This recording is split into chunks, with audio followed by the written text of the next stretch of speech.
அனைவருக்கும் வணக்கம். இன்றைக்கி வினியாஸ் எஜுகேஷன் சேனலில் என்ன பார்க்க போகிறோம் அப்படின்னா 9th ஸ்டாண்டர்ட் பாலிட்டியில் மனித உரிமைகள் அப்படிங்கிற ஒரு லெசன் தான் பார்க்க போகிறோம். இந்த லெசன் வந்து ரொம்பவே இம்பார்ட்டண்ட்டான லெசனு. டிஎன்பிஎஸ்சியிலேருந்து இந்த லெசன்லேருந்து கொஸ்டின்ஸ் வந்து கேட்டுக்கிட்டே இருக்காங்க. அதனால் இந்த லெசனை நம்ம மிஸ் பண்ணாமல் படிச்சிடணும். இப்போ நம்ம இந்த லெசனை எந்த ஆங்கிளில் பார்க்க போகிறோம் அப்படின்னா important points, extra points plus book back questions, இந்த ஆங்கிளில் தான் நம்ம இந்த லெசனை வந்து நம்ம பார்க்க போகிறோம். ஓகே, வாங்க வீடியோக்குள்ளே போகலாம். ஃபஸ்ட்டு பாருங்கள், அறிமுகத்தில் இம்பார்ட்டன்ட் பாயிண்ட்ஸ் அப்படின்னு எதுவும் பார்த்தோம் அப்படின்னா இந்த யூடிஹெச்ஆர் அப்படிங்கிறது ஒரு இம்பார்ட்டன்ட் பாயிண்ட்ஸு.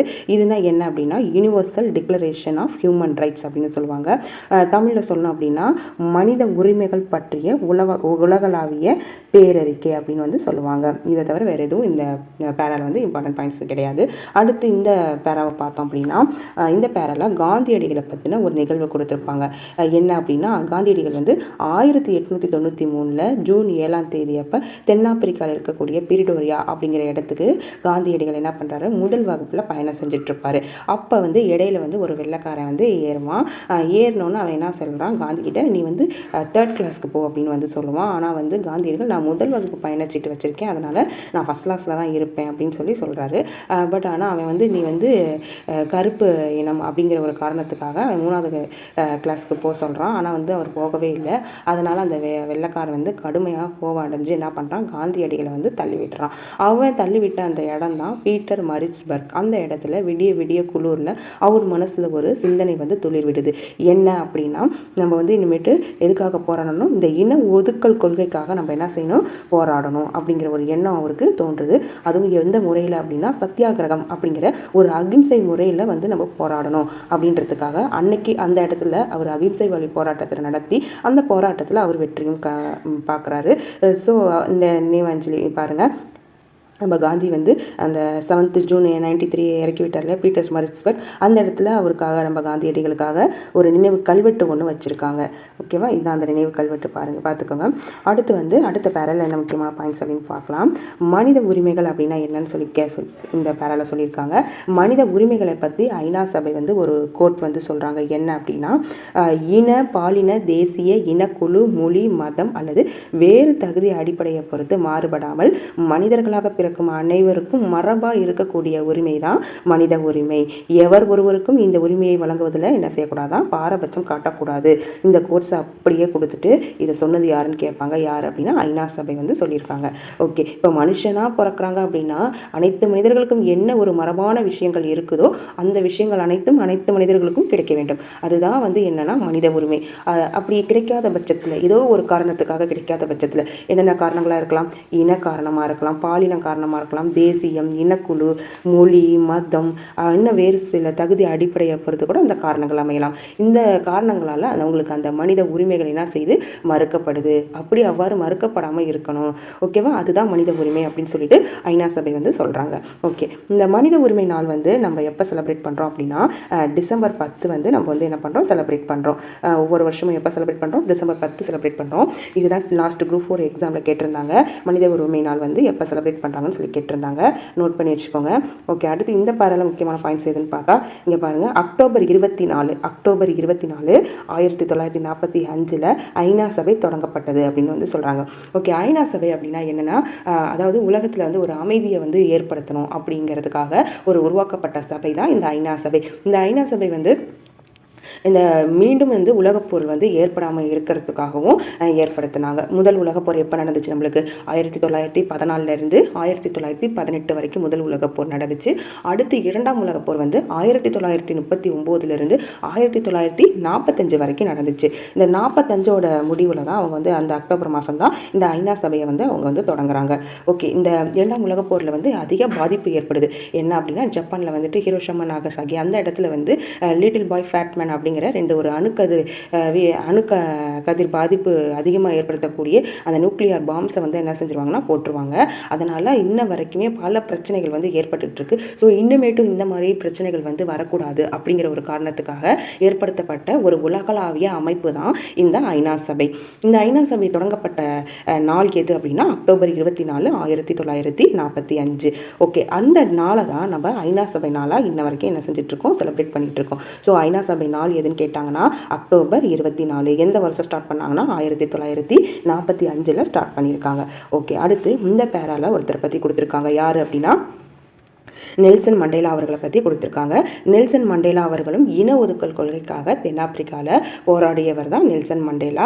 ஓகே, இவர் வந்து போராட்டம் அதிகமாக கையில் எடுத்து போராடினால பிரிட்டிஷ் என்ன பண்ணிட்டாங்க அப்படின்னா 27 வருஷம் அவரை வந்து ஜெயிலில் தூக்கி போட்டாங்க. இப்போ 27 வருஷங்கிறது எவ்வளோ பெரிய ஆண்டுகள், அந்த ஆண்டுகள் ஃபுல்லாக அவர் வந்து ஜெயிலே கழிக்கிறாரு. இதனால் என்ன ஆகுது அப்படின்னா மக்கள்லாம் பயங்கரமாக வெறியாகிறாங்க. இதனால் உள்நாட்டு போர் வெளிநாட்டு போர்லாம் ஏற்படுறதுக்கு வந்து ஒரு கிளர்ச்சிகள் ஏற்படுறதுக்கு காரணமாக அமையும் அப்படிங்கிறதுக்காக அப்போ அந்த தென்னாப்பிரிக்காவில் வந்து தலைவராக இருக்கக்கூடிய எஃப்டபிள்யூ டி கிளார்க் அப்படிங்கிறவர் 1990 என்ன பண்ணுறாரு அப்படின்னா அவரை வந்து ரிலீஸ் பண்ணிடுறாரு. அப்போ ரிலீஸ் பண்ணிவிட்டு கொஞ்சம் நல்லவராக இருப்பார் போல் இருக்கு. அதனால் வந்து என்ன செய்கிறாரு, இன ஒதுக்கல் கொள்கைக்காக அவரும் சேர்ந்து என்ன பண்ணுறாரு, வேலை பார்க்குறாரு. இந்த இன ஒதுக்கல் கொள்கை எப்படியாச்சும் முடிவுக்கு கொண்டு வரணும்னு சொல்லிட்டு இந்த டி கிளார்க்கும் நெல்சன் மண்டேலாவும் வேலை பார்க்குறாங்க. ஒரு வழியாக முடிவுக்கு வந்துருச்சு. அதுக்கப்புறம் தென்னாப்பிரிக்காவில் அந்த பல் இன பொது தேர்தல், எந்த இனங்களும் வந்து என்ன செய்யலாம், தேர்தலில் வந்து போட்டியிடலாம் அப்படின்றதுக்காக ஒரு தேர்தல் வந்து நடக்குது. எப்போ நடக்குது அப்படின்னா 1994 நடக்குது. அந்த தேர்தலில் காங்கிரஸ் தலைமையில் வெற்றி பெற்று நெல்சன் மண்டேலா அவர்கள் வந்து அந்த நாட்டோட தலைவராக ஆகிறாரு. இப்போ இந்த நான் வந்து மார்க் பண்ணியிருக்கிறதெல்லாம் முக்கியமான பாயிண்ட்ஸு, நோட் பண்ணிக்கோங்க. ஓகே, நம்ம அடுத்து பார்க்கலாம். இந்த பேரில் என்ன கொடுத்துருக்காங்க அப்படின்னு பார்த்தோம்னா உலகளாவிய மனித உரிமைகள் பேரறிக்கை, அதை பற்றின ஒரு டீட்டெயில்ஸ் தான் இந்த பேரில் கொடுத்துருக்காங்க. இதில் முக்கியமான இந்த UDHR இருக்குல்ல, இதுதான் வந்து மனித உரிமைகள் வரலாற்றிலேயே ஒரு முக்கியமான மைல்கல் அப்படின்னு சொல்கிறாங்க. அதாவது இப்படி கொஸ்டின் கேட்கலாம், மனித உரிமைகள் வரலாற்றில் முக்கியமான மைல்கல் எது அப்படின்னா இந்த உலகளாவிய மனித உரிமைகள் பேரறிக்கை அப்படின்னு வந்து நம்ம சொல்லணும். 1948 டிசம்பர் 10 பாரிஸில் ஒரு கூட்டம் நடக்குது. ஐநா சபை சார்பாக ஒரு கூட்டம் நடக்குது. அந்த கூட்டத்தில் தான் இந்த UDHR உலகளாவிய மனித உரிமைகள் பேரறிக்கை பிரகடனம் வந்து கொண்டு வர்றாங்க. அதோடைய தீர்மானம், பொதுச்சபை தீர்மானம் என்ன அப்படின்னா 217A, நோட் பண்ணி வச்சுக்கோங்க, 217A. இந்த பேரறிக்கை தான் என்ன சொல்றாங்க அப்படின்னா உலகளாவிய மனித உரிமைகள் பேரறிக்கை அப்படின்னு சொல்றாங்க. ஓகே, இந்த மாநாட்டில்னா இந்த இடத்துல அப்படின்னா பாரிஸில் 1948 டிசம்பர் 10 தான் இந்த மனித உரிமைகள் பேரறிக்கை வருது. அதனால தான் நம்ம மனித உரிமைகள் தினத்தை வந்து டிசம்பர் 10 நம்ம செலிப்ரேட் பண்ணுறோம். நோட் பண்ணிக்கோங்க. அடுத்து என்ன சொல்கிறாங்கன்னா இந்த மனித உரிமைகள் பேரறிக்கையில் மொத்தம் எத்தனை ஆர்டிக்கல் இருக்குது அப்படின்னா 30 ஆர்டிக்கல் இருக்குது. இந்த மனித உரிமைகள் பேரறிக்கையில் எத்தனை ஆர்டிக்கல் இருக்குது, 30 ஆர்டிக்கல் இருக்குது அப்படின்னு வந்து சொல்கிறாங்க. ஓகே, அடுத்த பேரில் என்ன முக்கியமான பாயிண்ட்ஸ் இருக்குன்னு நம்ம பார்க்கலாம். ஓகே, அந்த மனித உரிமைகள் பேரறிக்கையில் என்னென்ன இருக்குன்னு சொல்கிறாங்க. சமூக பொருளாதார பண்பாட்டு உரிமைகள்லாம் சொல்லுவாங்க. இது நம்ம சாதாரண நம்ம படித்தாலே புரிஞ்சுக்கலாம், இல்லை அங்கே ஏதாச்சும் பாயிண்ட்ஸ் கொடுத்தா கூட நம்மளுக்கு தெரிஞ்சிடும். ஓகே, அடுத்து பாருங்கள், இதுலேயும் அவ்வளோதான். குடிமை உரிமைகள்னால் என்ன வேணும் அப்படின்னா இனம், தேசிய, நிறம், பால், வயது இதெல்லாம் இல்லாமல், இந்த பாகுபாடெல்லாம் இல்லாமல் என்ன குடிமக்களுக்கு அந்த உரிமைகள் வந்து வழங்கப்பட்டிருக்கு. அப்படி சட்டத்தால் கொடுக்கக்கூடிய ஒரு உரிமை அப்படின்னு வந்து சொல்கிறாங்க. அடுத்து வந்து நம்ம பார்க்குறோம் அப்படின்னா அரசியல் உரிமை நம்ம அரசியலில் போட்டி போடுறதுக்கான உரிமை. ஸோ எல்லா மக்களுக்கும் குடிமக்களுக்கும் கொடுத்துருக்காங்க சட்டத்தின் மூலமாக அப்படின்னு வந்து இதில் சொல்கிறாங்க. அவ்வளோதான்.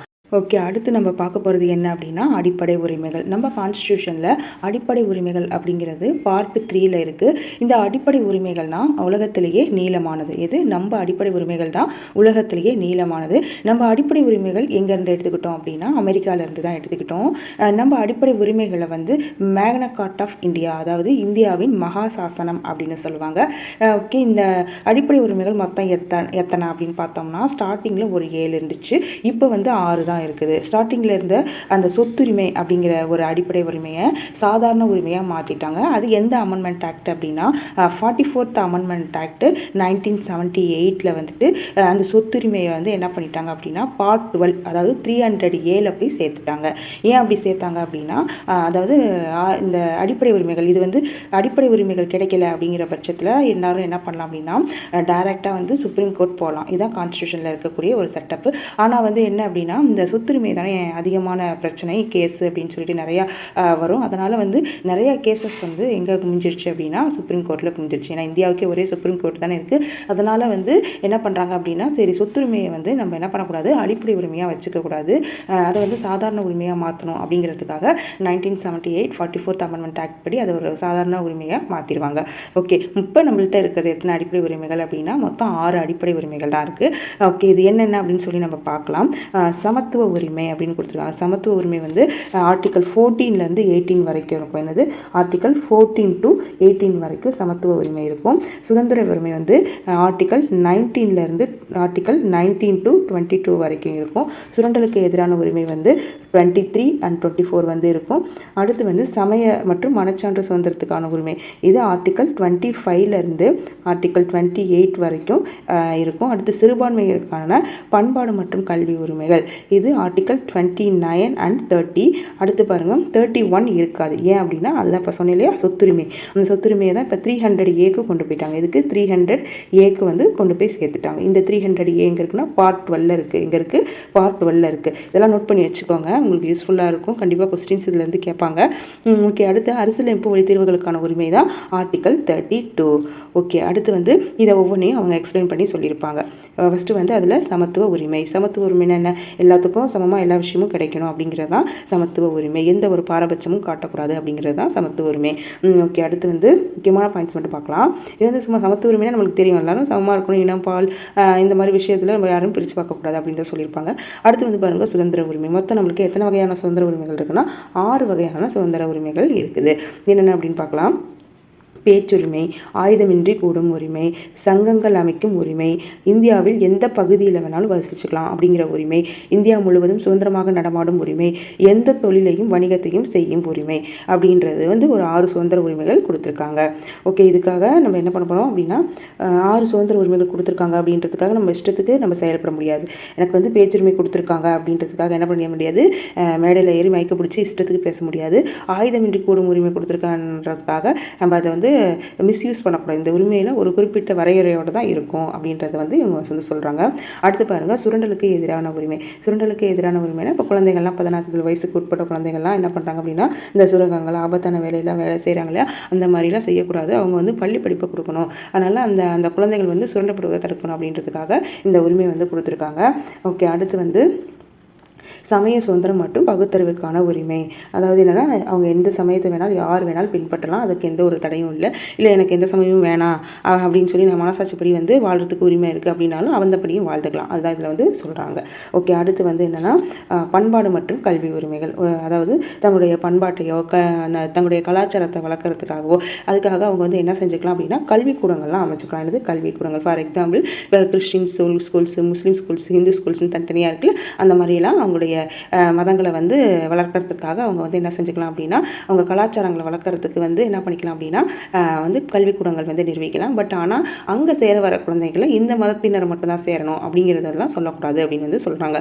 யார் வேணாலும் வந்து படிக்கலாம் அப்படிங்கிற மட்டும் தான் இருக்கணும் அப்படின்றது தான் இந்த பேரில் வந்து சொல்கிறாங்க. ஓகே, அடுத்து வந்து 2 டிஃப்ரென்ஷியேட் பண்ணியிருக்காங்க. மனித உரிமைகளுக்கும் அடிப்படை உரிமைகளுக்கும் உள்ள வேறுபாடுகள் வந்து இந்த பாக்ஸில் கொடுத்துருக்காங்க. இப்போ மனித உரிமை அப்படின்னா என்னென்னா தன்மானத்தோடும் சுதந்திரத்தோடும் வாழ்கின்ற உரிமையை தான் மனித உரிமை அப்படின்னு சொல்கிறாங்க. அடிப்படை உரிமை அப்படிங்கிறது அந்த சட்டத்தின் மூலம் நடைமுறைப்படுத்தக்கூடிய ஒரு இதுதான் அரசியல் உரிமை, அடிப்படை உரிமை அப்படின்னு வந்து சொல்கிறாங்க. இது கான்ஸ்டியூஷனில் இருக்கக்கூடிய ஒரு அடிப்படை உரிமை அப்படின்னு சொல்கிறாங்க. மனிதனின் வாழ்வில் அடிப்படை தேவைகளுக்கான உரிமைகள் வந்து அடங்கியிருக்கு. மனிதன் வந்து வாழக்கூடிய விஷயத்துக்கு தேவையானது இந்த மனித உரிமைகள் எல்லாம் இருக்குது அப்படின்னு சொல்கிறாங்க. இயல்பு வாழ்க்கைக்கு தேவையான விஷயம் வந்து அடிப்படை உரிமையில் இருக்குது. பாருங்கள், வாழ்க்கைக்கு அடிப்படை தேவையான விஷயம் மனித உரிமையில் இருக்குது, இயல்பு வாழ்க்கைக்கு தேவையான விஷயம் அடிப்படை உரிமையில் இருக்குது அப்படின்னு வந்து சொல்கிறாங்க. அடுத்து பாருங்கள், மனித உரிமைகள் பன்னாடு அளவில் அங்கீகரிக்கப்பட்டவை. பன்னாடு அளவு வரைக்கும் இந்த மனித உரிமைகள் இருக்குது அப்படின்னு சொல்கிறாங்க. அதே மட்டும் அடிப்படை உரிமைகள் நமது நாட்டில் நம்மளுடைய கான்ஸ்டியூஷன் நம்மளுக்கு கொடுக்குற ஒரு உத்தரவாதம் அப்படின்னு சொல்லி இங்கே சொல்கிறாங்க. ஓகே, அடுத்து வந்து பார்க்கலாம். ஓகே, அடுத்து வந்து என்னென்னா நீதி பேராணைன்னு சொல்லிட்டு ஒரு பாக்ஸ் கொடுத்துருக்காங்க. நீதி பேராணை அப்படின்னா என்னென்னா இதை வந்து எப்படி சொல்லுவாங்க அப்படின்னா ரிட் அப்படின்னு வந்து சொல்லுவாங்க. நீதிமன்ற மொழியில் வந்து ரிட் அப்படின்னு வந்து சொல்லுவாங்க. ஒரு செயலை செய்கிறதுக்கோ இல்லை அந்த செயலை தடுக்கிறதுக்கோ அந்த நீதிமன்றத்தாலோ இல்லை வேறு சட்ட அமைப்பால் வழங்கப்படக்கூடிய ஒரு எழுத்துப்பூர்வமான உத்தரவை தான் என்னென்னு சொல்கிறோம் அப்படின்னா நீதி பேராணை அப்படின்னு சொல்கிறோம். இந்த நீதி பேராணை மொத்தம் 5 இருக்குது. அது வந்து பெரிய கிளாஸில் சொல்லியிருப்பாங்க, அது அப்போ பார்த்துக்கலாம். ஓகே, இது வந்து ஆர்டிகல் 32ல் இருக்குது. நம்ம வந்து அரசியலமைப்பு வழி தீர்வுகளுக்கான உரிமைன்னு ஒரு இது பார்த்தோம் இல்லையா, இது இருக்குது அப்படின்னா ஆர்டிகல் 32ல் இருக்குது. இந்த ஆர்டிகல் 32 தான் நீதி பேராணை இருக்கும். ஓகே, அடுத்து வந்து பாருங்கள் அடுத்து வந்து இங்கே என்ன சொல்லியிருக்காங்க அப்படின்னா, இந்த அரசியலமைப்பு வழி மூலம் நம்ம வந்து என்ன செஞ்சுக்கலாம், நம்ம தீர்வு பார்த்துக்கலாம் அப்படின்னு வந்து சொல்கிறாங்க. அதான் இதில் வேறு ஒன்றும் சொல்லலை. அடுத்து இந்த அரசியலமைப்பு சட்டங்களுக்கான உரிமையின்படி ஒருத்தவங்க வந்து என்ன ஒரு தீர்வு கண்டிருக்காங்க. அவங்க யார் அப்படின்னா பிரித்திகா யாஷினி அப்படிங்கிற ஒரு 3rd ஜெண்டர் வந்து என்ன பண்ணியிருக்காங்க அப்படின்னா, வந்து அரசியலமைப்பு வழி உரிமைப்படி அவங்க வந்து என்ன செஞ்சுருக்காங்க, தீர்வு கண்டிருக்காங்க. அவங்களுடைய எஸ்ஐ வந்து கனவை வந்து நிறைவேற்றிருக்காங்க. அது எந்த இது மூலமானாலும் இந்த ஆர்டிகல் 32 அரசியலமைப்பு வழி தீர்வு காணும் உரிமைப்படி பிரித்திகா யாஷினி அப்படிங்கிற ஒரு 3rd ஜெண்டர் வந்து என்ன பண்ணியிருக்காங்க அப்படின்னா தீர்வு கண்டிருக்காங்கன்னு சொல்லி ஒரு நியூஸ் ரீல் மட்டும் கொடுத்துருக்காங்க. ஓகே, அடுத்து வந்து அடிப்படை கடமைகள் பார்க்கலாம். இந்த அடிப்படை கடமைகள் மொத்தம் எத்தனை இருக்குது அப்படின்னு சொன்னால் 11 இருக்குது. இந்த அடிப்படை கடமைகள் எங்கே சேர்ந்துருக்காங்க அப்படின்னா பார்ட் 4A, இது வந்து பின்னாடி தான் சேர்த்தாங்க, ஆரம்பத்தில் இருந்த கான்ஸ்டியூஷனில் இது கிடையாது. பார்ட் 4Aல வந்து இந்த அடிப்படை கடமைகள் வந்து இருக்குது. இதில் பார்ட் 4Aல இருக்குது. ஓகே, இது வந்து எந்த அமெண்ட்மெண்ட் ஆக்ட் படி இதை வந்து போய் சேர்த்தாங்க அப்படின்னா 42nd அமெண்ட்மெண்ட் ஆக்ட் 1976 போய் 1976 பார்ட் 4A அப்படின்னு ஒன்று சேர்த்து நம்ம குடிமக்களுக்கு என்னென்ன கடமைகள்லாம் இருக்குது அப்படின்னு சொல்லிட்டு ஒரு 11 அடிப்படை கடமைகளை சொல்கிறாங்க. இது சாதாரணமே நம்மளுக்கு எல்லாத்துக்குமே தெரியும், எல்லாம் படிச்சிருப்போம். இதில் வந்து 11வது அடிப்படை கடமை வந்து ரொம்ப முக்கியமான அடிப்படை கடமை.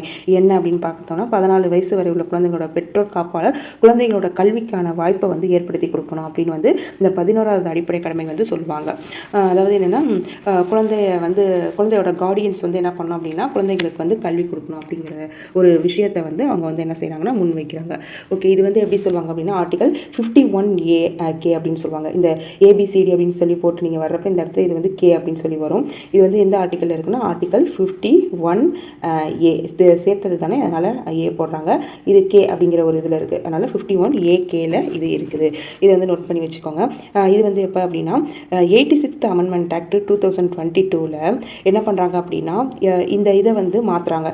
0 to 6ன்னு சொல்லி இங்கே போட்டுட்டு 0 to 6 வந்து குழந்தைங்களுக்கு அந்த கேரிங் இருக்கு இல்லையா, அதை வந்து இங்கே வச்சுட்டு 6 to 14 வயசு வரைக்கும், அதாவது என்னென்னா 1ஆவதுலேருந்து 10ஆவது வரைக்கும் கண்டிப்பாக எல்லாரும் படித்தாகணும் அப்படிங்கிற ஒரு விஷயத்தை எங்கே கொண்டு போய் சேர்க்குறாங்க அப்படின்னா அடிப்படை உரிமைகளில் கண்டிப்பாக கல்வி கொடுத்தே ஆகணும் அப்படிங்கிற ஒரு விஷயத்தை சேர்க்கணுன்றதுக்காக அவங்க என்ன பண்ணுறாங்க அப்படின்னா அடிப்படை உரிமையில் போய் சேர்க்குறாங்க. அப்போ அதுக்கு வந்து எங்கே போய் சேர்த்தாங்க அப்படின்னா ஆர்டிக்கல் 21Aல போய் சேர்த்துருவாங்க. இப்போ 6 to எத்தனை வயசு 14 வயசு உள்ள குழந்தைங்களுக்கு கட்டாய இலவச கல்வி கொடுக்கணும்னு சொல்லிட்டு அங்கே போய் சேர்த்துருவாங்க. ஸோ இங்கேருந்து அங்கே போய் சேர்த்துட்டாங்க, இங்கே 0 to 6ன்னு மாற்றிட்டாங்க. இதுக்கு ஆர்டிக்கல் வந்து 51AK அப்படின்னு வந்து சொல்கிறாங்க. ஓகே, அடுத்து வந்து பார்க்கலாம். அடுத்து வந்து மூத்த குடிமக்களை பற்றி சொல்கிறாங்க.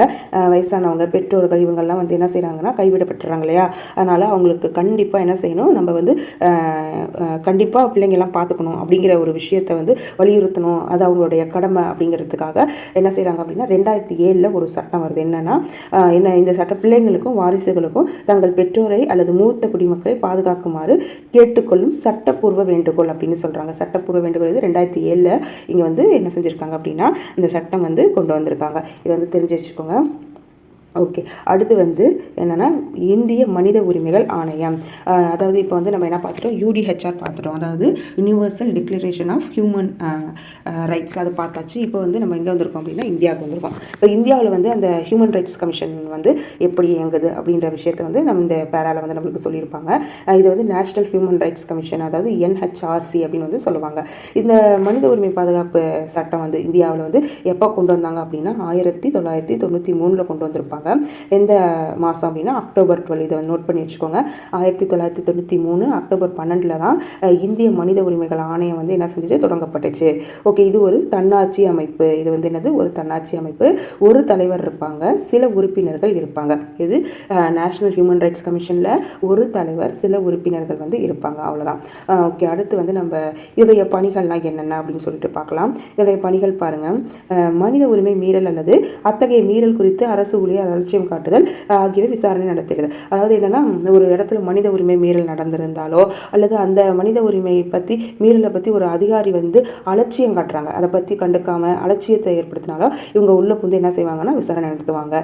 அடுத்து தானாகவே தங்களை வந்து இணைச்சிக்குவாங்க. கேஸ் கொடுத்தாலும் சரி கொடுக்கலாட்டையும் சரி, மனித உரிமை மீறல் நடந்திருக்கு அப்படின்னாவே அவங்கள வந்து தானாக இணைச்சிக்கிட்டு அந்த கேஸ் எடுத்து பார்ப்பாங்க. நம்ம நிறையா டிவி நியூஸ்லலாம் நம்ம கேள்விப்பட்டிருக்கோம், ஹியூமன் ரைட்ஸ் கமிஷன் வந்து இந்த கேஸ் எடுத்து பார்க்குறாங்கன்னு சொல்லுவாங்க. ஓகே, அடுத்து வந்து வந்து மனித உரிமைகள் ஆராய்ச்சிகளை வந்து மேற்கொள்ளுவாங்க. அது மட்டும் இல்லாமல் ஊக்குவிக்கவும் செய்வாங்க. அடுத்து சமூகத்தின் பல்வேறு பிரிவினர்களுக்கு மனித உரிமை கல்வியை பரப்புதல். அதாவது பல்வேறு பிரிவுகளில் இந்த மனித உரிமைனா என்ன அப்படிங்கிற ஒரு கல்வியை வந்து புரிதலை வந்து ஏற்படுத்துவாங்க. அடுத்து மனித உரிமை துறையில் பணியாற்றும் அரசு சாரா அமைப்புகள் மற்றும் நிறுவனங்கள் ஆகியவற்றின் முயற்சிகளை ஊக்குவிப்பாங்க. இப்போ மனித உரிமையில் இருந்தால் தான் அந்த வேலையை செய்யணும் அப்படின்னுலாம் கிடையாது. நிறைய வந்து வாலண்டியர்ஸ்லாம் இருப்பாங்க. அவங்கள வந்து இவங்க வந்து என்ன செய்வாங்க அப்படின்னா என்கரேஜ் பண்ணுவாங்க அப்படின்லாம் சொல்கிறாங்க. ஓகே, அடுத்து வந்து பாருங்கள். ஓகே, அடுத்து வந்து மாநில மனித உரிமைகள் ஆணையம். நம்ம என்ன பார்த்தோம், UDHR பார்த்தாச்சு வேர்ல்டு லெவலில். அடுத்து வந்து இந்திய அளவில் ஒரு மனித உரிமைகள் ஆணையம் பார்த்தாச்சு. அடுத்து வந்து இப்போ மாநில அளவில் மனித உரிமைகள் ஆணையம் வந்து பார்க்க போகிறோம்.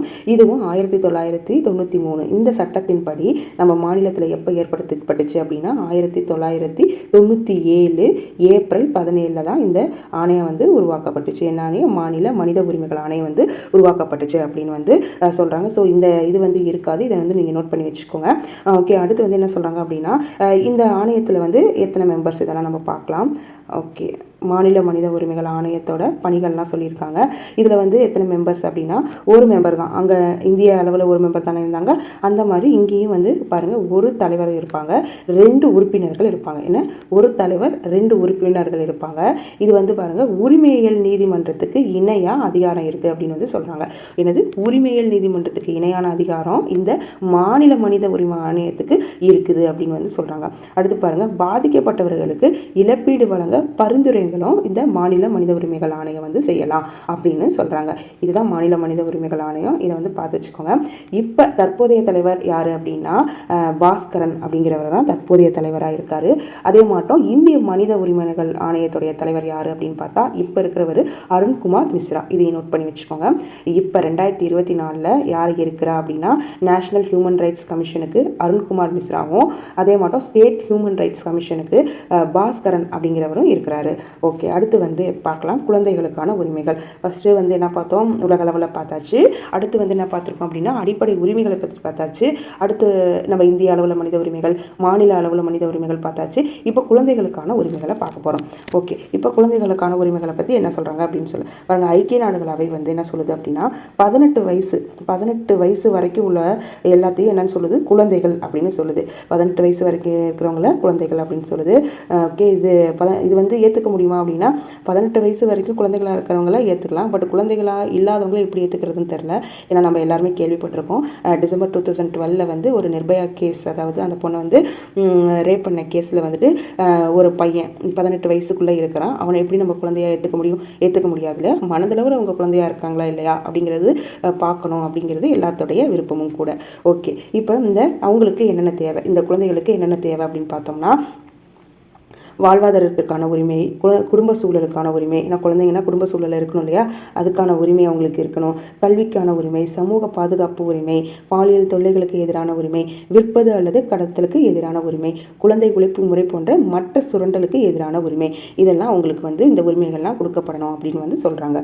ஓகே, ஒரு குழந்தை வந்து பிறந்தோடனே என்ன செய்யுது, அதுக்கு வாழ்கிற உரிமை இருக்குது அந்த அப்படின்ற ஒரு உரிமையை வந்து இதில் வந்து சொல்லியிருப்பாங்க. அடுத்து குடும்ப சூழலுக்கான உரிமை. இப்போ வந்து ஒரு அனாதை கைவிடப்பட்ட குழந்தைகள்லாம் இருப்பாங்க இல்லையா, அவங்க வந்து ஒரு குடும்ப சூழலில் வளரக்கூடிய உரிமை அவங்களுக்கு அது இருக்குது. அதனால் வந்து அவங்கள யாராவது தத்தெடுத்துனாச்சும் வளர்த்துக்கலாம் அப்படிங்கிற ஒரு விஷயம் இங்கே சொல்கிறாங்க.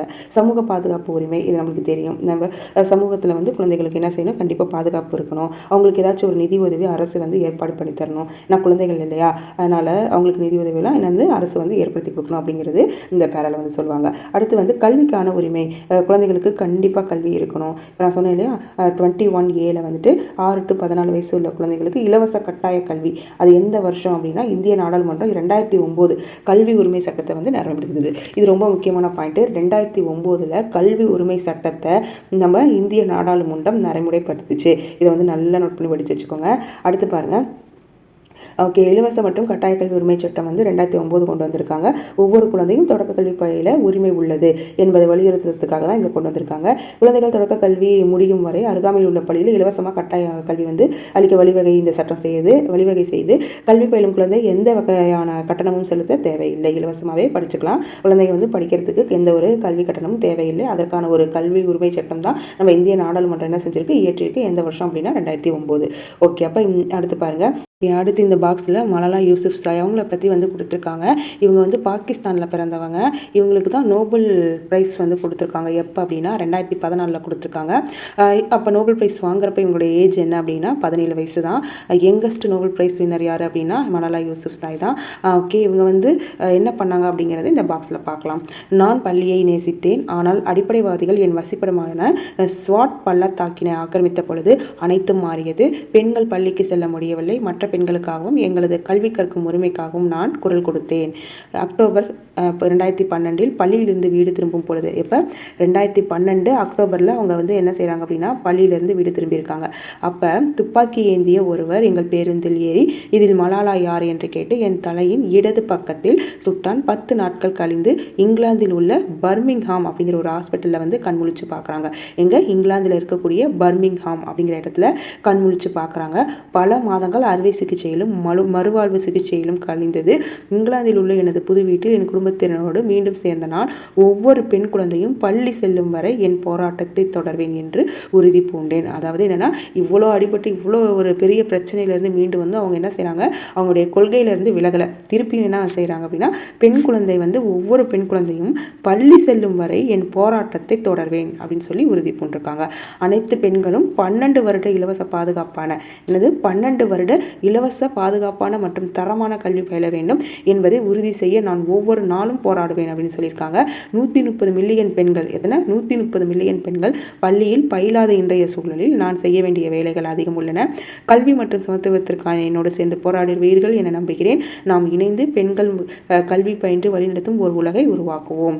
ஓகே அப்படின்னு சொல்லி இந்த இதில் சொல்லியிருக்காங்க. இந்த கோர்ஸ் அப்படியே கொடுத்து யார் சொன்னதுன்னு கேட்பாங்க. யார் அப்படின்னா மலாலா அப்படின்னு சொல்லி நீங்கள் வந்து என்னது ஆப்ஷன் பிக் பண்ணணும். இன்னும் ஒரு 3 மாதம் 4 மாதம் கழிச்சு நம்ம ஆப்ஷனில் வேறு ஆள்லாம் செட் பண்ணி வச்சா நம்மளுக்கு குழம்பு யார் சொன்னதுனே தெரியாது. ஏன்னா நிறைய எல்லாரும் கல்வியை பற்றியே பேசியிருப்பாங்க. நம்மளுக்கு வந்து மறந்து போயிடும். இந்த இதை நம்ம வாசித்து காட்டுறதுக்கு இது ஒரு மெயின் காரணமே இதனால தான். ஏன்னா நம்ம இது கல்விக்காக ஏதோ சொல்லியிருக்காங்க அப்படிங்கிறத மட்டும்தான் நம்மளுக்கு வந்து தெரியும். பட் யார் சொன்னதுன்னு சொல்லி நம்ம எக்ஸாமில் போய் உட்காந்து ஆப்ஷன் கிளிக் பண்ணுறப்ப தான் தெரியும். ஓகே, அடுத்து பார்க்கலாம். அடுத்து வந்து குழந்தை விற்பனை அல்லது கடத்தலுக்கு எதிரான உரிமை அப்படின்னு சொல்லி கொடுத்துருக்காங்க. என்ன செய்யக்கூடாது அப்படின்னா, குழந்தையை விற்கக்கூடாது, கடத்தக்கூடாது, அதுக்கான உரிமைகள் வந்து கொடுத்துருப்பாங்க. அதுதான் இந்த பேரல இருக்கும், வேறு ஒன்றும் இல்லை. அடுத்து பார்க்கலாம். அடுத்து பாருங்கள், காவலன் SOS ஆப்னு சொல்லி ஒன்று இருக்குது. இது வந்து முன்னாடி வந்தது, தமிழ்நாடு அரசால் கொண்டு வரப்பட்ட ஒரு ஆப். இது இந்த காவலன் SOS. இது காவலன் SOS அப்படிங்கிற ஒரு ஆப் வந்து தமிழ்நாடு அரசு கொண்டு வந்திருக்காங்க. பெண்கள் மட்டும் இல்லாமல் இந்த ஆப்பில் வந்து என்ன யார் யூஸ் பண்ணலாம் அப்படின்னா, பெண்கள் மட்டும் இல்லாமல் சிக்கலான அல்லது நெருக்கடியான சூழலில் இருக்க எல்லாருமே மாநில காவல் கட்டுப்பாட்டு அறையை வந்து டைரெக்டாக நம்ம வந்து என்ன செஞ்சுக்கலாம் அப்படின்னா கான்டாக்ட் பண்ணிக்கலாமா இந்த ஆப் மூலமாக, காவலன் SOS ஆப் மூலமாக. இது வந்து தமிழ்நாடு அரசோட ஒரு செயலி. இது வந்து டைரெக்டாக என்ன பண்ணலாம் அப்படின்னா காவல் கட்டுப்பாட்டு அறையினை வந்து தொடர்பு கொள்ளலாம் அப்படின்னு சொல்லியிருக்காங்க. ஓகே, அடுத்து வந்து பார்க்கலாம். அடுத்து வேறு ஒன்றும் இல்லை. பாலியல் தொந்தரவுக்கு எதிரான உரிமை, குழந்தை உழைப்பு முறை போன்ற சுரண்டலுக்கு எதிரான உரிமை, இதெல்லாம் நீங்கள் படித்தாவே புரிஞ்சிடும். அடுத்து போக்சோ சட்டத்தை பற்றி ஒன்று சொல்லியிருக்காங்க. போக்சோ அப்படின்னா என்னென்னா, prevention of childrens from sexual அஃபென்ஸை தான் போக்சோ அப்படின்னு சொல்கிறாங்க. பாலியல் குற்றங்களுக்கு எதிரான குழந்தைகளை பாதுகாக்கக்கூடிய ஒரு சட்டம் தான் போக்சோ. இந்த சட்டத்தின் வந்து எப்போ வந்துச்சு அப்படின்னா, இந்த ஆக்ட் 2012 வந்திருக்கு. இதோட சிறப்பு அம்சம் என்ன அப்படின்னா, 18 வயசு வரைக்கும் இருக்காங்க குழந்தைகள் அப்படின்னு வந்து சொல்கிறாங்க. அவங்க வந்து உடல், மன, அறிவுசார், சமூக வளர்ச்சியை உறுதி செய்து பாலியல் வன்கொடுமையை அதிகாரத்தில் இருக்கிறாங்க இல்லையா, அவங்க வந்து குடும்ப உறுப்பினராகவோ இல்லை அண்டை வீட்டாரோ இல்லை அறிமுகமானவரோ ஈடுபட்டால் அவங்களுக்கு என்ன செய்வாங்கன்னா தகுந்த தண்டனை இந்த போக்சோ சட்டத்தின் மூலமாக வாங்கி கொடுத்துருவாங்க. ஓகே, குழந்தை வந்து என்ன வாக்குமூலம் சொல்லுதோ அதை அப்படியே பதிவு செஞ்சுக்குவாங்க. பாதிக்கப்பட்ட குழந்தைய வந்து அடிக்கடி என்ன செய்ய மாட்டாங்க, சாட்சி சொல்ல கூப்பிட மாட்டாங்க. இதுவே 12 வயசுக்கு உட்பட்ட குழந்தையாக இருந்துச்சு அப்படின்னா, அந்த வன்கொடுமை செய்தான் இல்லையா, அவனுக்கு மரண தண்டனை கூட கொடுக்கறதுக்கு இந்த சட்டத்தில் இடம் இருக்குது அப்படின்னு சொல்கிறாங்க. அதுக்கான ஒரு வழி செய்கிற சட்டம் தான் 2018 ஏப்ரலில் வந்த ஒரு சட்டம். இந்த சட்டம் வந்து குற்றவியல் திருத்த சட்டம் 2018 அப்படின்னு வந்து சொல்கிறாங்க. என்னது குற்றவியல் திருத்த சட்டம் 2018ன்னு சொல்கிறாங்க. இந்த குற்றவியல் சட்டத்தில் தான் கடுமையான திருத்தங்களை வந்து கொண்டு வந்திருக்காங்க. இதோடைய சிறப்பம்சம் என்ன அப்படின்னா, அதாவது அந்த விதிக்கப்படுற அபராத தொகை இருக்கு இல்லையா, அது பாதிக்கப்பட்டவருடைய மருத்துவ செலவை ஈடுகட்ட வகையில் இருக்கணும் அப்படின்றது தான் இதோடைய சிறப்பம்சம். இதோட சிறப்பம்சம்னா 2018 ஏப்ரல் மாதம் கொண்டு வந்த ஒரு குற்றவியல் திருத்த சட்டம். ஓகேவா, அதோடைய சிறப்பம்சம் என்ன அப்படின்னா, அந்த செலவை ஈடு செய்கிற வகையில் வகையில் இருக்கணும் அப்படின்னு வந்து சொல்கிறாங்க. ஓகே, அடுத்த பாக்ஸில் வந்து 10, 9, 8 இப்படி ஞாபகம் வச்சுக்கோங்க. 1098னா உங்களுக்கு மறந்து போயிடும். 10, 9, 8 ரிவர்ஸில் வந்தால் நம்மளுக்கு ஞாபகம் வரும். இது வந்து என்ன அப்படின்னா குழந்தைகளுக்கான ஒரு உதவி மைய எண் அப்படின்னு வந்து சொல்கிறாங்க. சைல்டு லைன் அப்படின்னு சொல்கிறாங்க. இது வந்து இந்தியாவின் முதல் 24 மணி நேர கட்டணமில்லா அவசர தொலைத்தொடர்பு சேவை அப்படின்னு சொல்கிறாங்க. இது வந்து குழந்தை தொழிலாளர், குழந்தை திருமணம், ஏதேனும் வன்கொடுமைக்கு ஆளாகக்கூடிய குழந்தைகளுக்கு சிறப்பு கவனம் இது மூலமாக நடத்தப்படும். ஏதாச்சும் குழந்தைகள் வந்து வெளியில் குழந்தை தொழிலாளர்களாக இருக்காங்க, அந்த குழந்தைகள் வந்து அதிகமாக அடிமைப்படுத்தப்படுறாங்க, கொடுமைப்படுத்தப்படுறாங்க அப்படின்னா இந்த நம்பருக்கு கான்டாக்ட் பண்ணி சொல்லலாம். ஓகே, அடுத்து வந்து பார்க்கலாம். இதில் ஒன்றும் இல்லை. அடுத்து இந்த பாக்ஸ் பார்க்கலாம். ஓகே, இந்த பாக்ஸில் வந்து என்ன சொல்கிறாங்க அப்படின்னா பச்சன் பச்சாவ் ஆந்தோலன் அப்படிங்கிற ஒரு அமைப்பு. அதாவது என்ன அர்த்தம் அப்படின்னா இளமையை காப்பாற்று இயக்கம். என்ன இயக்கம்? இளமையை காப்பாற்று இயக்கம். பச்சன் பச்சாவ் ஆந்தோலனா என்னன்னு கூட கேட்பாங்க. இளமையை காப்பாற்று இயக்கம். ஏன் அப்படின்னா இளமையில் என்ன செய்கிறாங்க, குழந்தை தொழிலாளர்கள் அதிகமாக உருவாயிடுறாங்க இல்லையா, அவங்களுடைய இளமை காலம் வந்து வீணடிக்கப்படுது. கல்வி இல்லாமலும் குழந்தைகளுக்கான சுதந்திரம் இல்லாமலும் வீணெடுக்கப்படுறனால இந்த இயக்கம் வந்து தொடங்கியிருக்காங்க. யார் தொடங்குறது அப்படின்னா கைலாஷ் சத்யார்த்தி அப்படிங்கிறவர் தான் தொடங்கியிருப்பார். பாருங்கள், இங்கே குழந்தை உழைப்பு, கொத்துடைமை, கடத்தல் போன்ற பல குழந்தைகளுக்கு எதிரான நடவடிக்கையிலிருந்து 86,000 குழந்தைகளை வந்து இவர் வந்து என்ன செஞ்சிருக்காருன்னா மீட்டெடுத்திருக்காரு. இவருடைய குழு உறுப்பினர்களும் சேர்ந்து மீட்டெடுத்திருக்காங்க. ஓகே, 1998 மக்களுடைய கவனத்தை வந்து குழந்தை உழைப்பு முறை மேலும் திசை திருப்பணும் அப்படிங்கிறதுக்காக இவர் வந்து எத்தனை கிலோமீட்டர் நடந்து போயிருக்காருன்னா 80,000 கிலோமீட்டர் நீள குழந்தை உழைப்புக்கு எதிரான உலகளாவிய ஒரு அணிவகுப்பை வந்து ஏற்படுத்தியிருக்காரு. அதாவது 86,000 குழந்தைகளை வந்து மீட்டெடுத்திருக்காரு இவருடைய குழுவும். அதே மட்டும் 80,000 கிலோமீட்டர் ஒரு அணிவகுப்பை வந்து நடத்தியிருக்காரு. ஏன் அப்படின்னா மக்கள் கவனத்தை வந்து இந்த குழந்தை உழைப்பு முறைக்கு எதிராக திசை திருப்பணும் அப்படிங்கிறதுக்காகவும் இவர் வந்து இந்த ஒரு அணிவகுப்பை ஏற்படுத்தினார் அப்படின்னு வந்து சொல்கிறாங்க. இவருக்கு தான் இந்த 2014 என்ன கிடைச்சிது அப்படின்னா அமைதிக்கான நோபல் பிரைஸே கிடைச்சதுன்னு நான் முன்னாடி சொன்னேன். ஓகே, அடுத்து வந்து இந்த பாறையில் முக்கியமான பாயிண்ட்ஸ் அப்படின்னா இங்கே பாருங்கள், குழந்தைகள் வந்து அதிகமாக பாலியல் வன்கொடுமைக்கு ஆளாகிறாங்க. எந்த குழந்தைகள் அப்படின்னா இந்த குறைபாடுடைய குழந்தைகள் எவ்வளோ பர்சன்டேஜ் அப்படின்னா 3.4% வந்து அதிகமாக பாலியல் வன்கொடுமைக்கு ஆளாகிறாங்க அப்படிங்கிறது இந்த பாறையில் ஒரு முக்கியமான பாயிண்ட்டாக இருக்குது, நோட் பண்ணிக்கோங்க. ஓகே, அடுத்து பாருங்கள், இந்திய அரசியலமைப்பில் குழந்தைகள் உரிமை என்னென்னலாம் கொடுத்துருக்காங்க அப்படின்னா ஆர்டிகல் 24 என்ன சொல்லியிருக்காங்க அப்படின்னா 14 வயதுக்குட்பட்ட எந்த குழந்தையும் ஆபத்தான வேலையில் வந்து என்ன செய்யக்கூடாதுன்னா ஈடுபடுத்தக்கூடாது அப்படின்னு வந்து சொல்லிட்டாங்க. அதே மட்டும் ஆர்டிகல் 45 என்ன சொல்லுது அப்படின்னா 14 வயது நிறைவடையும் வரை இலவச மற்றும் கட்டாய கல்வி அனைத்து குழந்தைகளுக்கும் அளிக்கப்பட வேண்டும் அப்படின்னு வந்து சொல்கிறாங்க ஆர்டிகல் 45. ஸோ இந்த கல்வி பற்றி 3 இடத்துல இருக்கும். ஒன்று ஆர்டிகல் 21A இருக்கும், அடுத்து 45 கல்வியை பற்றி சொல்லும். அதே மாட்டம் ஆர்டிகல் 51AK அந்த அடிப்படை கடமையில் இருந்துச்சு இல்லையா, அது வந்து சொல்லும். ஸோ 3 இடத்துல கல்வியை பற்றி இருக்கும். நல்லா என்ன ஆர்டிகல்னு சொல்லிட்டு நோட் பண்ணி வச்சுக்கோங்க. ஓகே, ஆர்டிகல் 45 என்ன சொல்லுது அப்படின்னா 14 வயது நிறைவடையும் வரை இலவச மற்றும் கட்டாய கல்வி அனைத்து குழந்தைகளுக்கும் அளிக்கப்பட வேண்டும் அப்படிங்கிறது ஆர்டிகல் 45 வந்து நம்மளுக்கு சொல்லுது அப்படின்றவங்க சொல்கிறாங்க. ஓகே, அடுத்து வந்து பார்க்கலாம். ஓகே, அடுத்து இந்த பாக்ஸ் வந்து முக்கியமான பாயிண்ட்ஸ் இல்லை, இதுலேயும் இல்லை. ஓகே, அப்போ இந்த பாக்ஸ் பார்க்கலாம். பெண்களுக்கு மூதாதையர் சொத்துரிமை, அதாவது தமிழ்நாடு இந்து வாரிசு உரிமை அப்படின்னு சொல்லிட்டு அதில் வந்து ஒரு திருத்தம் கொண்டு வராங்க. என்ன அப்படின்னா 1989 வந்து மூதாதையர் சொத்தில் வந்து பெண்களுக்கு சம உரிமை வந்து கொடுத்துருக்காங்க. எந்த சட்டத்தின்படினா 1989 சட்டத்தின்படி பெண்களுக்கு என்ன செஞ்சுருக்காங்கன்னா சம உரிமை வந்து வழங்கியிருக்காங்க.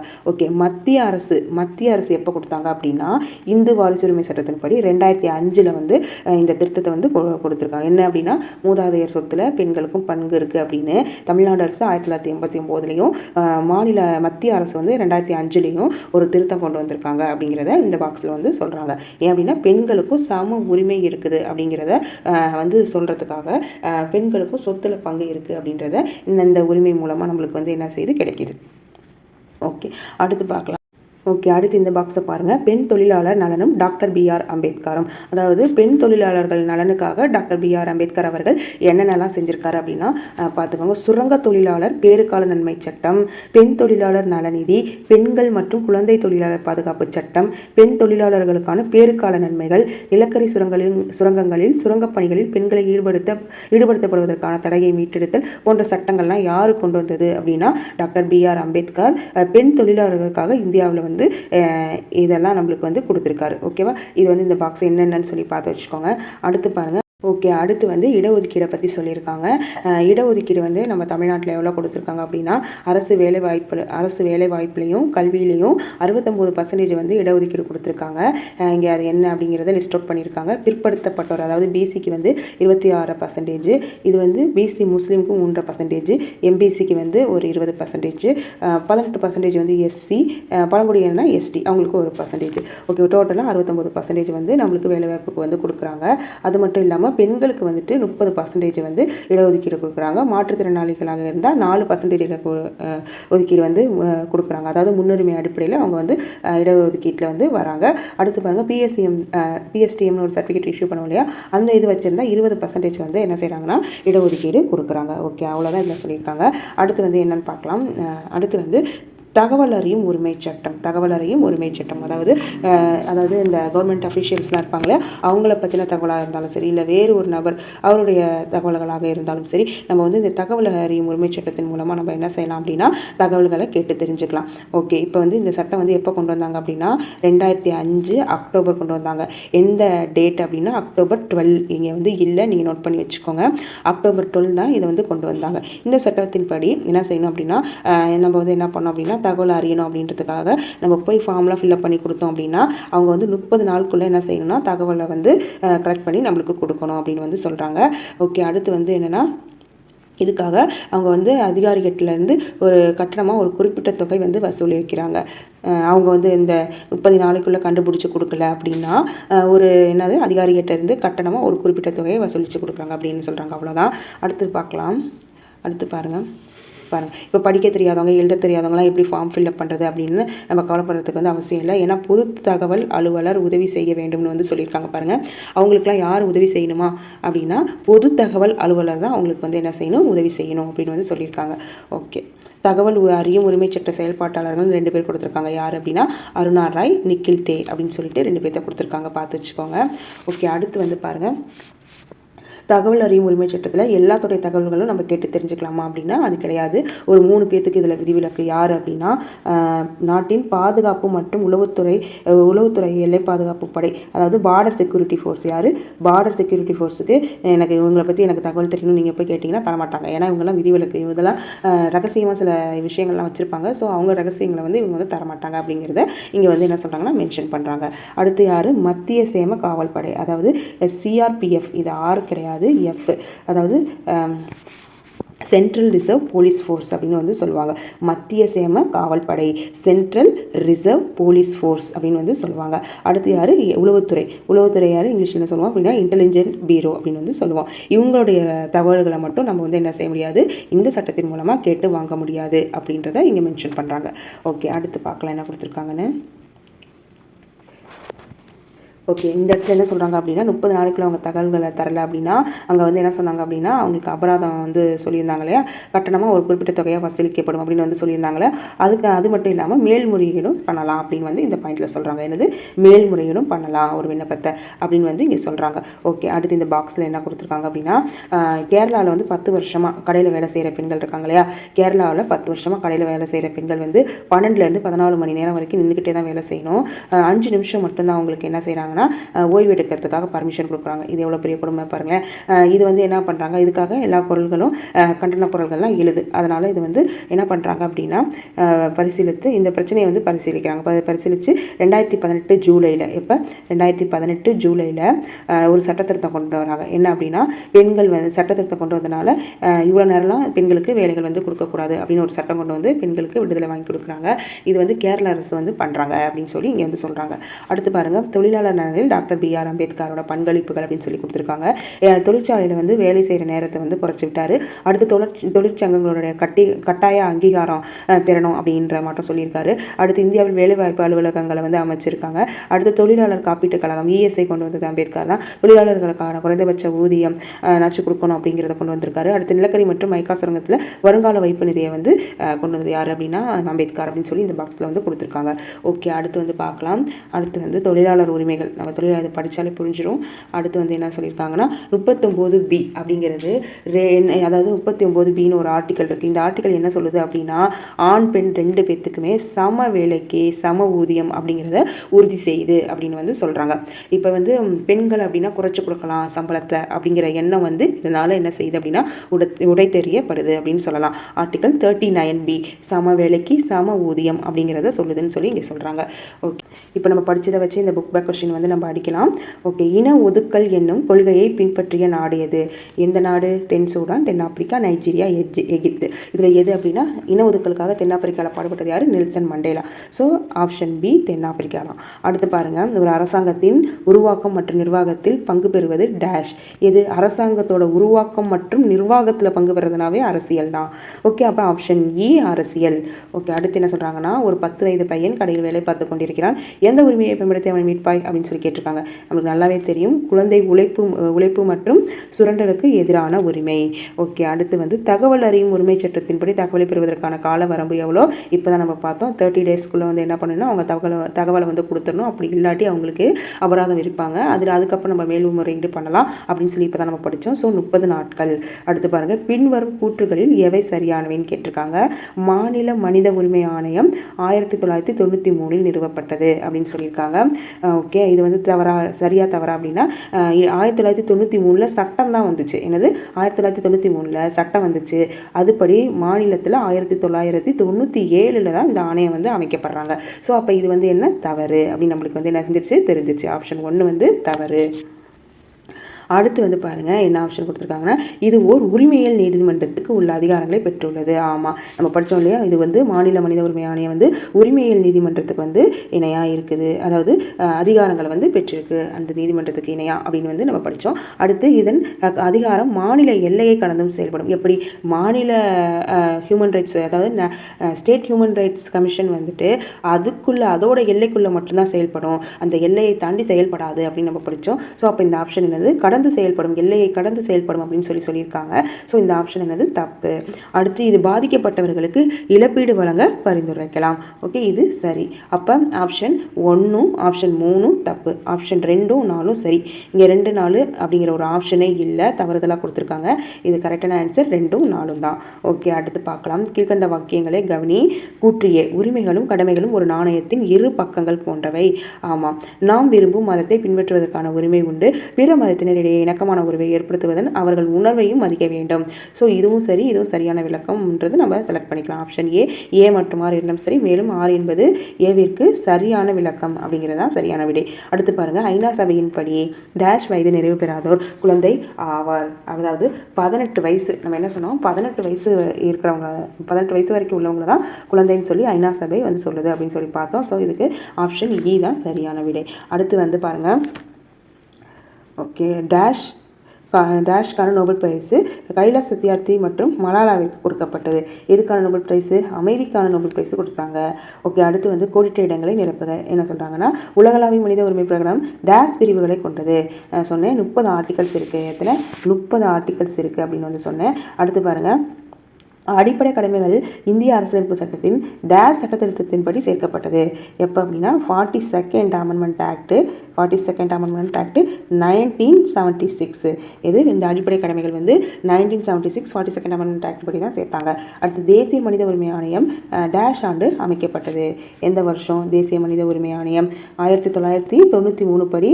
என்னது? 1993 தான் அமைச்சாங்க. மாநில மனித உரிமைகள் ஆணையம் தான் 1997. தேசிய மனித உரிமைகள் ஆணையம் 1993. அடுத்த கொஸ்டின் பார்க்கலாம்.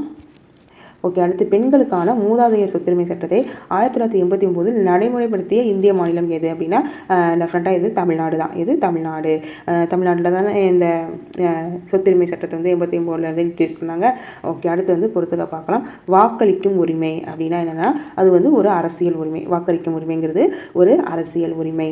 அடுத்து சங்கம் அமைக்கும் உரிமை அப்படிங்கிறது சுதந்திர உரிமை. சங்கம் அமைக்கும் உரிமை வந்து என்னது? சுதந்திர உரிமை. அடுத்து பாரம்பரியத்தை பாதுகாக்கும் உரிமை அப்படிங்கிறது பண்பாட்டு உரிமை. என்னது? பண்பாட்டு உரிமை. இந்து வாரிசுரிமை சட்டம் அது வந்து என்ன அப்படின்னா 2005 கொண்டு வந்தாங்க இந்து வாரிசுரிமை சட்டம். ஓகே, அடுத்து குழந்தை தொழிலாளர் வந்து சுரண்டலுக்கு எதிரான உரிமை. ஓகே, சுரண்டலுக்கு எதிரான உரிமை தான் இந்த குழந்தை தொழிலாளருக்கு மேட்ச் ஆகும். ஓகே, அவ்வளோதான் ஃப்ரெண்ட்ஸ், இந்த வீடியோ இதோட முடிஞ்சிடுச்சு. இந்த வீடியோ உங்களுக்கு பிடிச்சிருந்தது அப்படின்னா வினியாஸ் எஜுகேஷன் சேனலுக்கு சப்ஸ்கிரைப் பண்ணுங்கள், லைக் ஷேர் கமெண்ட் பண்ணுங்கள். நன்றி, வணக்கம்.